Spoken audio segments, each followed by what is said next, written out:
If you're missing this, I feel bad. Fanatics Fest is the real deal experience.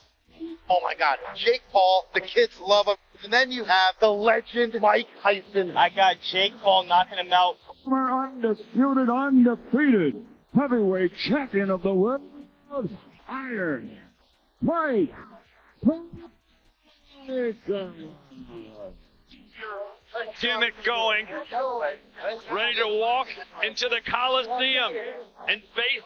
Though Jake made it through the round without getting rocked, Tyson clearly set the pace. Jake played it smart, but Tyson's presence and bodywork gave him the edge in round 2. The problem child started to find his rhythm, realizing he couldn't win this fight by running. He began throwing more combinations. He landed a few crisp 1-2s, and you could see the confidence building. His footwork wasn't bad either. He was sticking and moving, trying to make Tyson Mississippi, and then capitalizing with counter punches. One thing to give Jake credit for is that his cardio was solid. TT, while still dangerous, was starting to slow down just a little. Jake managed to land a solid right hand that seemed to catch Tyson off guard, and the crowd went wild. It wasn't a knockout punch by any means, but it was enough to make Tyson step back and reassess. Tyson, though, came back with some vicious hooks to the body.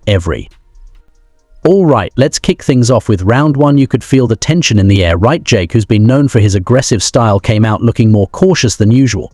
And who could blame him? I mean, it's Mike Tyson. Jake knew he couldn't go guns blazing here, so he spent the first couple of minutes establishing his jab. Tyson, on the other hand, wasn't playing any games. He was cutting off the ring like a predator stalking his prey. Even at 58, Iron Mike still had that vintage head movement, bobbing and weaving through Jake's jabs while positioning himself for a brutal counter. He wasn't rushing in, he was calculating, waiting for Jake to slip up. Jake kept his guard high and tried to circle away from Tyson's power hand, using the whole ring to create distance, but Tyson's ring IQ was on full display. He cornered Jake a few times, landing a couple of body shots that had Jake feeling the heat early. Even time Jake would land a clean shot, Tyson would make him pay with a ribsy crunching body blow. You could almost feel the air getting sucked out of Jake, but he wasn't folding. He was still there, still fighting. Jake did a great job landing cleaner punches this round, and that right hand definitely earned him the edge here. By round 3, the fight was heating up. Tyson was starting to unleash his infamous peekaboo style, where he'd slip punches and explode with heavy hooks. You could see Jake struggling to keep up with Mike's timing. Jake was throwing punches, but Tyson was slipping them effortlessly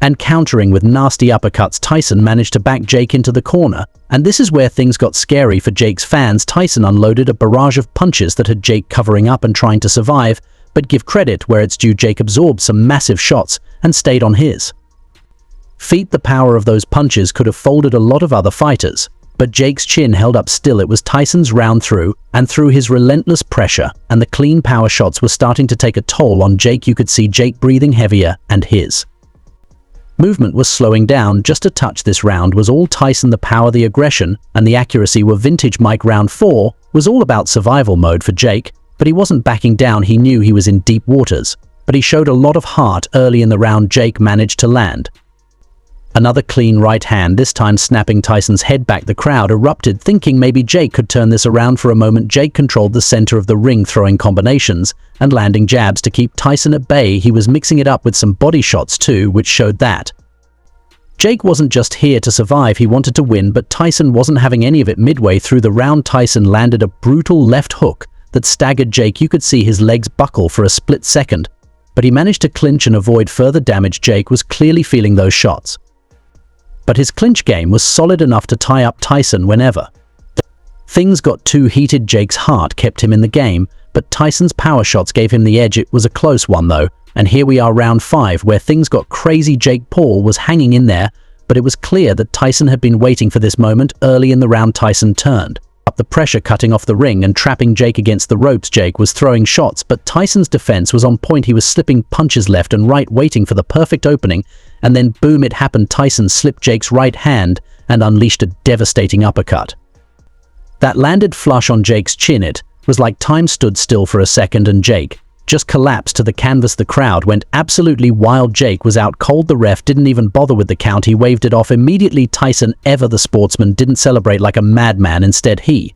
checked on Jake to make sure he was okay. It was a brutal knockout, but there was still a lot of respect between the two fighters. It was the knockout everyone knew could happen, but it still shocked the world. Tyson's power was just too much. So what can we take away from this fight? Well, first off, Jake Paul deserves some respect. Sure, he got knocked out, but he survived 4 rounds with one of the greatest heavyweight fighters in history. That's no small feat. Jake's jab looked sharp, and he definitely had some moments where he shined. His cardio was impressive, and he showed a lot of heart in standing toe-to-toe with Mike Tyson. That being said, Tyson was a monster in there. Even at 58, the man still has the power and technique that made him a legend. His ability to slip punches and deliver counter punches with brutal force was what ultimately made the difference. Tyson's body shots, head movement, and ring control were the keys to his victory. It was like watching a masterclass in old school boxing. Jake tried to keep the fight on the outside with his jab and movement, but Tyson's ability to close the distance and land those heavy punches was too much. Jake's chin held up well until that final uppercut, which was just perfectly timed and perfectly executed. In the post-fight press conference, Jake Paul showed up with that classic confidence we all know. Despite getting knocked out, he was